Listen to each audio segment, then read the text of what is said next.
Welcome to this tutorial for the European Frequency and Time Symposium dedicated to GPS decoding using software-defined radio and pseudo-random number generators. This tutorial will focus on time transfer using software-defined radio and how to decode the global positioning system signals. So the outline of the presentation is as follows. We're going to discuss spectrum spreading and the need to spread spectrum for timing dissemination and timing signals. We'll see that the way of accurately measuring time difference is through cross-correlation of spectrum spread signals and how this correlation is implemented using Fourier transform for efficient calculation. We will address orthogonal coding using code division multiple access, since all GPS satellites transmit on the same carrier frequency, and we will address how to cancel Doppler shift introduced by the motion of a satellite along its orbit. Now, throughout this presentation, we will focus on software-defined radio implementation so that everyone can follow the lab using the GNU Radio free open source software for processing radio frequency signals. And the data have been collected using one of these low-cost software-defined radio receivers, general-purpose software-defined receivers sold as digital video broadcast television terrestrial receivers, DVB-T receivers. So these receivers here are made of radio frequency front-end R820T2 and digitizer RTL2832. And this radio frequency front end is fed with the output of an active antenna polarized using this bias T. So all data that will be displayed have been collected using this low-cost setup. This DVB-T receiver costs about $10. The GPS antenna is about $25.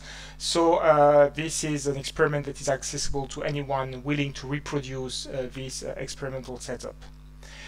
So these devices are, global navigation satellite systems is based on spaceborne atomic clocks.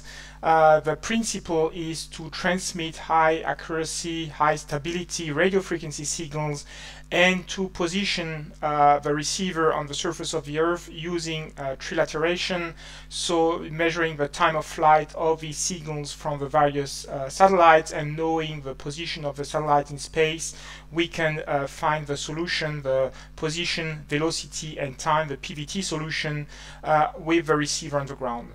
Now, positioning is a rather trivial result of GPS, which is actually a set of high stability atomic clocks in space, and much more can be achieved with these high stability signals in terms of physics. We can do measurements of distances over the surface of the Earth. Here an example of a tide gauge using the correlation side lobes when the reflection on the signal reflected on the surface of the sea is analyzed. We can measure the moisture in the air or in the soil. One of the authors here at University of Colorado is using the reflected intensity to assess soil moisture. And of course, one of the major impact on time delay of GPS signals is the ionospheric electron content of the tech, so that by using a dual GPS receiver, the time delay introduced by ionospheric electron content can be analyzed.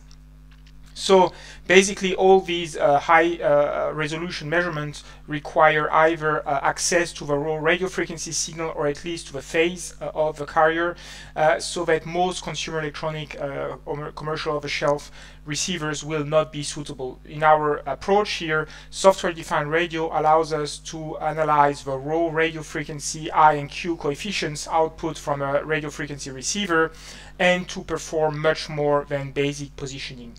From an educational perspective, this means that we have a complete understanding of GPS reception chain and applicable either to better understanding of the physics, of security or safety of the signal, mitigating spoofing attacks or jamming attacks. These DVB-T signals that we're receiving actually are quite low resolution with their 8-bit A to D converter or 48 dB dynamic range, and yet they are well suited for GPS analysis, since we will see by the end of this presentation that GPS is below thermal noise, and the low resolution of these DVB-T receivers will not prevent analysis of the GPS signal, since pulse compression, as will be discussed in the coming slides, will provide the resolution that is missing from these very low power signals that we're receiving. The 2.4 megahertz maximum bandwidth limited by the USB bus transmission speed is more than enough, since GPS is a 1 megahertz signal bandwidth and will be measured using these DVB-T receivers. So if we analyze Kai Bohr's software-defined GPS and Galileo receiver book, we have in the very beginning of the book this chart of the radio frequency synthesis path, and from the beginning of the book this is arguably one of the most useless charts, which becomes invaluable by the time you finish the book. Now here we have highlighted in the red path the L1, so-called L1 radio frequency band at 157,542 gigahertz, which we will be interested in. This is the course average civilian band. We will not be interested in the military band, the L1 band, L2 band at 122.76. So L2 has some information that we will not be able to use, the P code, so we focus exclusively on L1 at 157,542 gigahertz. So what can we conclude from this chart? The carrier frequency is generated from this high stability atomic source, whether hydrogen maser, rubidium clock, or formerly some cesium clocks, and this high stability carrier generated over here will be modulated with two information. We will see that all satellites are transmitting on the same carrier frequency, and some way of differentiating which satellite is emitting a signal must be introduced, and this is generated by the course average code generator CA code. Now the CA code is a unique code for each satellite, and this code is run at 1/10 of this high stability atomic clock, so at 1.023 megabit per second. And this 1 megabit per second clocks this 10-bit long code, so 1024 minus the all zeros, which is forbidden, so 1023-bit long code. And this means that if we have a 1.023 megabit per second on a 1023 long code, this means that we will have one signal, one identifier, satellite identifier generated, repeated every 1 millisecond. That's 1 million bit per second divided by 1000 bit long code. That's 1 bit every millisecond. Now this identifier, which satellite is transmitting which information at a given time, modulates or XOR the data, the payload, which is the navigation data, and these navigation data are transmitted at 50 bit per second. So that's 20 milliseconds every bit. So we see here that we have 20 codes representing which satellite is emitting for each navigation data that is transmitted. This XOR function will be reversible on the receiver side. If we know which satellite was received, then by XORing with this code, we will be able to recover the data that was transmitted. These XORed outputs, so these bits, are used to modulate a binary phase shift keying modulator. We will define later what BPSK is. And this BPSK spread spectrum signal, so this carrier which has been spread using the BPSK here, is transmitted towards ground. So this is the general outline that we need to reverse on the receiver side. We will receive a sum of all the contribution of all satellites, and our objective is to recover the navigation data transmitted by each satellite, and in order to recover this information, we will have to identify which satellite is transmitting, because we know the course average codes of each satellite. US Air Force has documented this code, and this is a known sequence, and we will have to compensate for any frequency offset between our receiver on the ground and the transmitted signal, whether due to an offset of our local oscillator with respect to the spaceborne atomic clocks, or if only due to the Doppler shift of the moving satellite in space. So this is the general outline. So now let us introduce each one of these topics. So the first topic is spreading the spectrum for time transfer. If we look at a pure sine wave, the Fourier transform of a sine wave is a single Dirac function. If we take a complex sine wave, and this unique Dirac function has no timing capability. For each one of these plots, I've put here the commands, MATLAB or GNU Octave commands that were used to generate these charts. And this unique Dirac function in the frequency domain, or the pure sine wave in the time domain, has no timing capability. Indeed, all sine waves look similar to each other, and whether I'm looking at this sine wave, this period, or this other period, there is no timing capability in this pure sine wave, only a frequency information. Now, I might try to introduce some sort of timing capability in this example by flipping one out of two phases. So in this case, I start with a 0 angle radian phase, then I flip to pi, then I flip back to 0, and by introducing this phase modulation, I introduce some sort of timing capability. We see here that the spectrum diverges from its original Dirac function by introducing these modulation sidebands at spacing equal to the inverse of the period of this phase flipping of the BPS of the phase modulation. However, the timing capability is still very poor, because now I have the ability to differentiate one out of two periods, but then again 2 periods later there is a similar pattern. So my timing capability has been improved, but is still not very good. How do we extend this principle to a far better timing capability? Instead of having a periodic phase shift, we will introduce a pseudo-random phase shift. So in this case, we have 1, 1, 0, 1, 0. So we flip the phase by 180 degrees. This is what binary phase shift keying is. We have two phase states, 0 or pi. But instead of having a periodic phase flipping, here we have a pseudo-random. So pseudo-random is important because it's random, it doesn't repeat, but it is pseudo-random because it's a known random sequence, and knowing this sequence will allow us to recover the sequence when we receive the signal. So here we see what spreading the spectrum means. Now that we have this pseudo-random sequence, we will have a continuous spread spectrum, and the width of this spectrum will introduce the bandwidth of the signal, and hence the timing resolution.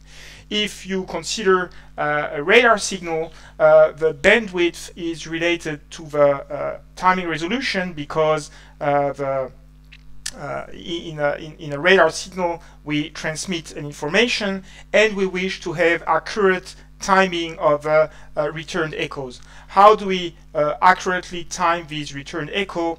We have a signal that is transmitted from an emitter towards a receiver hitting a target, and we wish to have a fine time of flight measurement. To get this information, you have a range resolution, so what is the accuracy on the range measurement, which is proportional to the inverse of the bandwidth of the transmitted signal. This simply states that the time of flight measurement is accurately measured as 1 over the bandwidth. Now, because a radar signal makes a two-way trip, we have half this range resolution because we have a two-way trip, and we need to convert the time of flight into a distance. This means that we multiply by the speed of light, the speed of the electromagnetic wave. So a range resolution for radar system is C0 over 2b, and this is the same topic here than stating that the bandwidth of a transmitted signal is over here on the spectrum. Now, no one is said that this bandwidth has to be generated by using a pulse. Any sort of spectrum spreading technique will be usable in the case of this pseudo-random sequence. It's called a noise radar, and it will allow for accurately identifying the bandwidth and hence the range resolution of this measurement. So we see the relationship between spectrum bandwidth and timing capability. But another way of saying this is, how do we recover this random sequence that was generated? Well, the estimator, the match filter that will allow us to recover the pattern that was transmitted is called the correlation. The correlation function is looking at a pattern that was transmitted in the received signal. So if we transmit a pattern P of t and we receive a noisy signal S of t, this is a pattern and this is a signal, or usually a noisy signal, then the correlation will search for copies of the pattern, time delay copies of the pattern in the signal. So how do we search for this pattern? One way of doing this is to say that we're going to estimate the product of S, the signal, multiplied by time shifted copies of the pattern shifted by a time delay tau.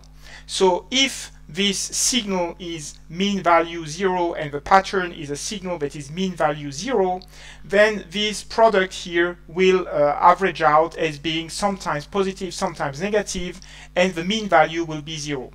If, however, at some time delay tau, the pattern is found in the signal, then all the negative parts of the signal will match negative parts of the pattern, positive parts of the signal will match positive part of the pattern, and energy can accumulate coherently for this given time offset tau. How do we assess energy accumulation? We can integrate this signal over time, and this is the expression of the cross correlation of signal and pattern as a function of tau. So this estimator, the cross correlation, is demonstrated here in the case of the sine wave. The autocorrelation between being the correlation of a signal with itself, which assesses its timing capability. The autocorrelation of a sine wave is a constant function. There is no timing capability in this sine wave. When we introduce the phase flipping that we discussed earlier, we see that some sort of timing capability has been introduced, but the timing capability is poor because there is this repetition, there is this uncertainty on the repetition, what is the actual timing. And if we introduce a pseudo-random sequence, we see that the autocorrelation of noise is a Dirac function at 0 time delay, simply because noise never repeats and the pattern of noise will never be found at different time delays than a 0 time delay.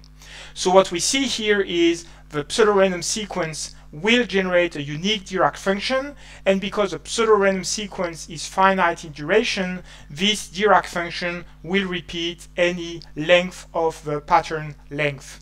Now this pattern length is equivalent in terms of radar to the pulse repetition interval, the PRI, which is basically the furthest away target that can be detected before a second pulse is emitted and might confuse the receiver with a nearby target or a faraway target. So the length of a pattern will be equivalent to pulse repetition interval in terms of radar. The bandwidth here will define the width of the Dirac function, inverse of bandwidth, and the timing capability will be improved thanks to this spectrum spreading approach. Having identified this correlation function, we can now discuss how to actually compute a correlation function, and that will be useful for demonstrating practically its use using the GNU Radio software-defined radio framework. So the practical calculation of the correlation, which is a function that cannot be found in GNU Radio, and yet we wish to run this correlation function, is reminiscent of a convolution. Remember, a convolution is the integral of a signal multiplied by reference pattern, but this time the time has been flipped. It's tau minus t dt, and the convolution theorem tells you that an efficient way of computing the convolution is that the Fourier transform of the convolution is the product of the Fourier transform of one signal with the Fourier transform of the reference signal. Now, this is efficiently implemented as a fast Fourier transform, so that instead of computing n squared with n the number of samples in the time domain, we have an n log n algorithm which greatly improves the speed of calculation. Now, a correlation is not a convolution. A correlation is integral of s of t r of t plus tau. So we see that from convolution to correlation, there is a time flipping of this signal here. And how do we correlate? How do we flip time? Well, time is flipped by taking the complex conjugate. If you look at exponential j omega t, the complex conjugate is exponential of minus j omega t, so indeed the time has been reversed. So we conclude that the Fourier transform of a correlation is the Fourier transform of a signal times the complex conjugate of the reference signal. So this will be an efficient way of implementing the correlation, as we will see now in the GNU Radio framework. GNU Radio is a set of processing tools, processing blocks, which are connected to each other through Python scripts, and these Python scripts can be generated using the graphical user interface GNU Radio Companion. The GNU Radio Companion can handle two main types of data. The blue data are complex numbers, the orange data are floating point real numbers, so this will be useful for the remainder of the discussion. So how do we demonstrate correlation? Well, to search for processing block, we click on the magnifying glass, and we start with a noise source. This will be our known emitted pattern. So this known pattern is blue, it's a complex number, and we wish to assess the ability to finally measure the time delay introduced on this signal. So this will be the topic of the investigation, identifying the delay accurately between a reference signal and a delayed copy of this signal. To find this time delay, we will compute the correlation, and the correlation will be computed through fast Fourier transforms, as we have just seen.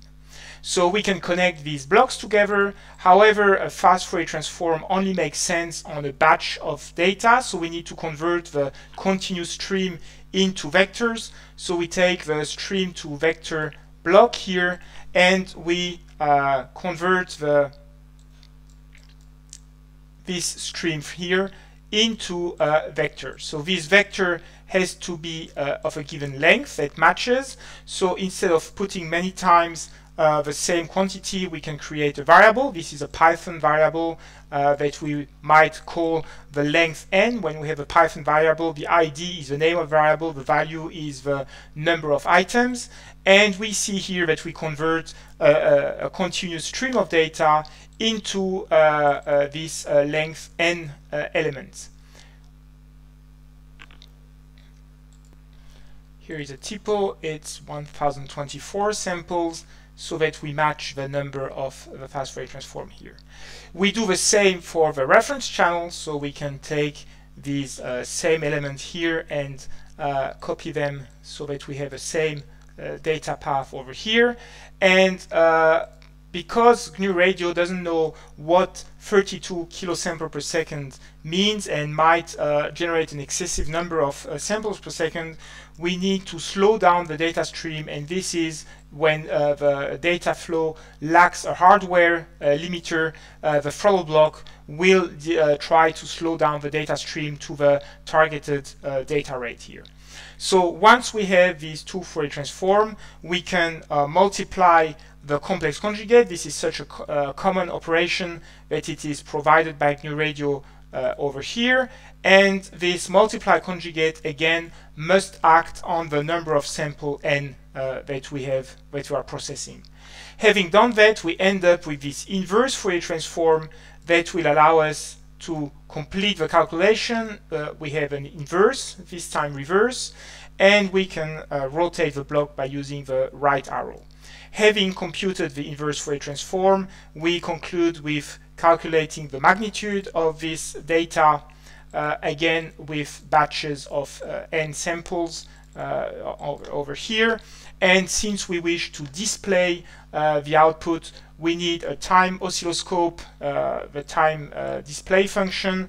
But because this time function only handles n long sequences of streams, we need to convert the vector back into a stream. So we introduce the vector to stream flowchart here on the floating point number with n samples. And by connecting this last block between these two guys here, we complete the processing block. So correlating is as simple as this. We have this sequence of generating a pseudo-random sequence, taking the Fourier transform, multiply, conjugate,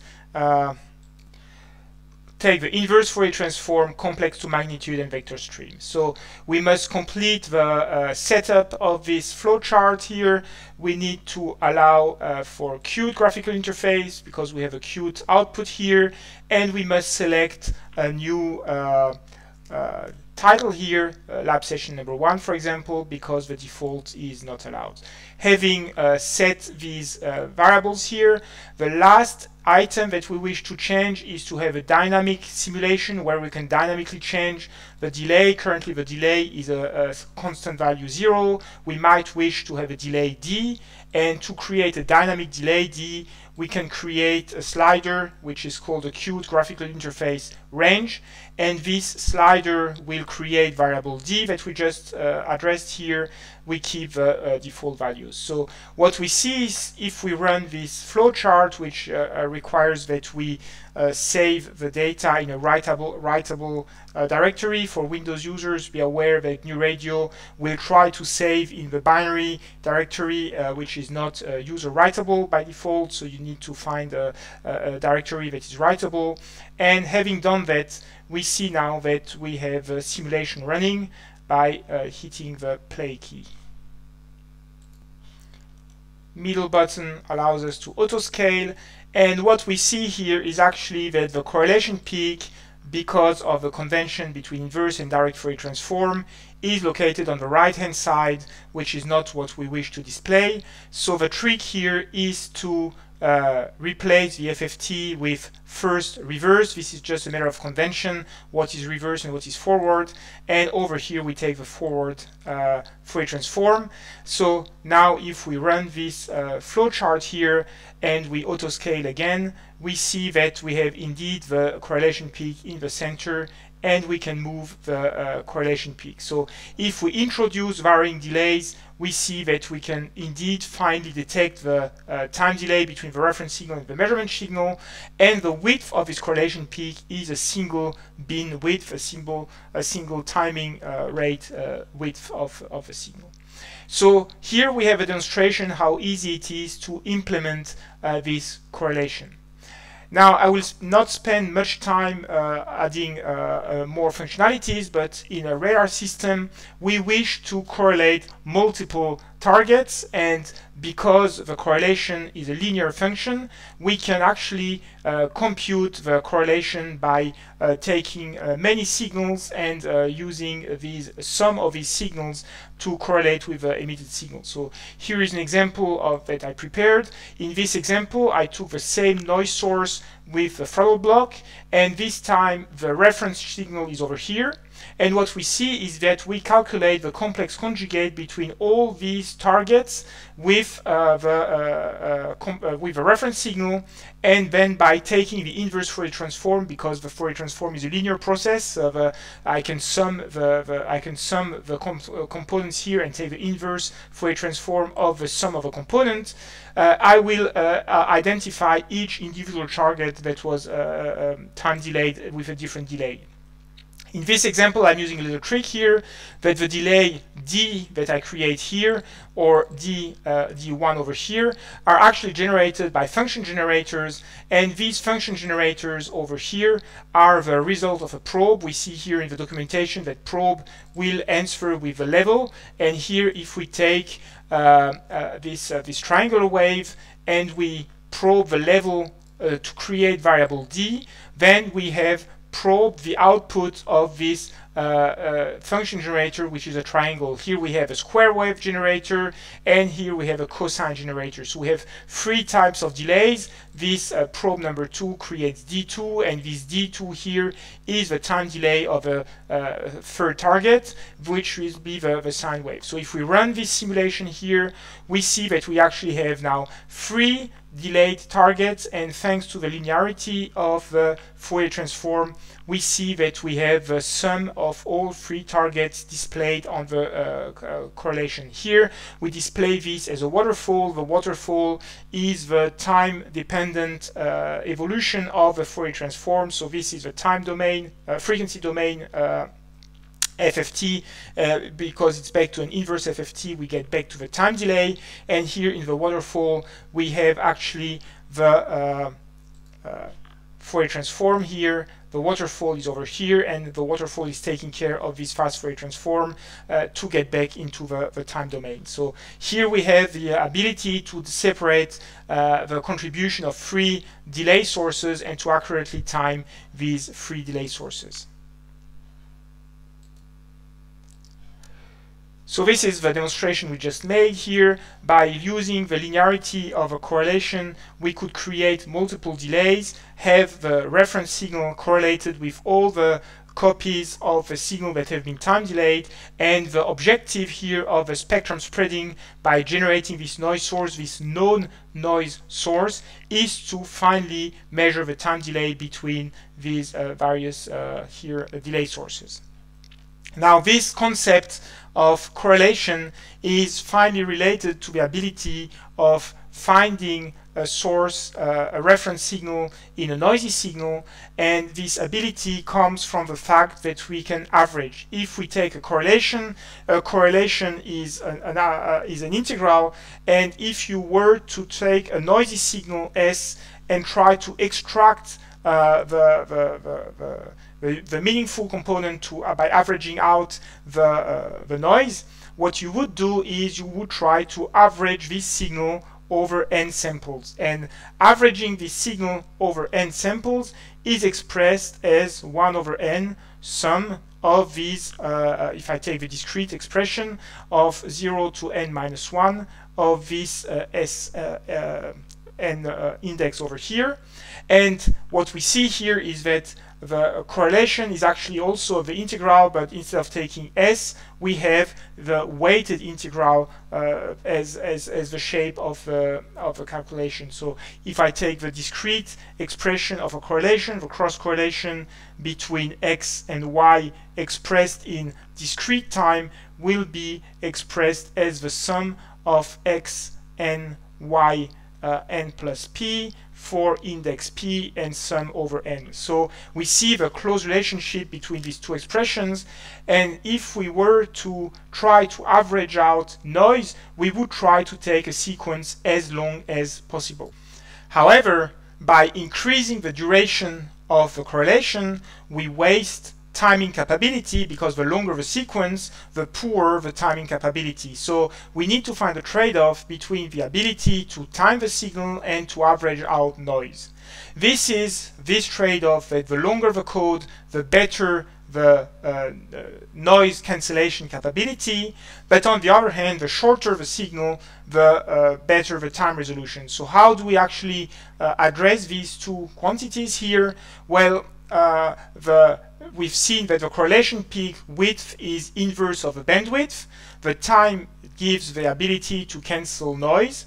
So there is this quantity, the pulse compression ratio, which defines the improvements on the signal to noise ratio, and yet the ability to accurately time the signal with resolution 1/b. So this quantity B, the bandwidth, times the duration T, BT, is a unitless quantity that drives the quality of the modulation scheme. So in this example here, we see a sine wave. This sine wave is added with some noise so that we get a noisy output, which we need to identify. So we wish to identify the sine wave in this noisy signal. And this is achieved by using the match filter, which is made of a correlation. So by correlating the blue curve here, so by correlating the pattern with the noisy signal here, we do indeed recover the sine wave, but we see that the timing capability is very poor, again because all these periods of a sine wave look similar, and the autocorrelation of a sine wave will be this rectangular function, which is the finite duration of the rectangular window of this sine wave here. How do we recover this timing capability? By making sure that the last sine period is not similar to the first one, and this is called a chirp. A chirp is a sine wave with varying frequency, so that the initial frequency is not the same as the last one. So what we see here is a chirp from 1 to 5 kilohertz. So this is a 4 kilohertz bandwidth chirp. Initially we have a sine wave at 1 kilohertz. At the end we have a sine wave at 5 kilohertz. We add noise. Again we have a noisy chirp. And if we correlate this noisy chirp with the initial shape of the signal that was transmitted, we do recover the black curve over here, which is the clean signal with the noise averaged out. But what we see now is that the width at half height of this correlation peak is the 4 kilohertz inverse. So this is the width here is given by the inverse of a chirp that was transmitted. So again, this numerical simulation, this is the software that was written to simulate to generate these charts. So here is a representation broader of this signal. Here I take a sine wave at fixed frequency, and we see that the autocorrelation of a sine wave is a triangular shaped signal with very poor timing capability. In a noisy environment, chances are that one of these side lobes will become sometimes larger than the main peak and will be missed as a time delay.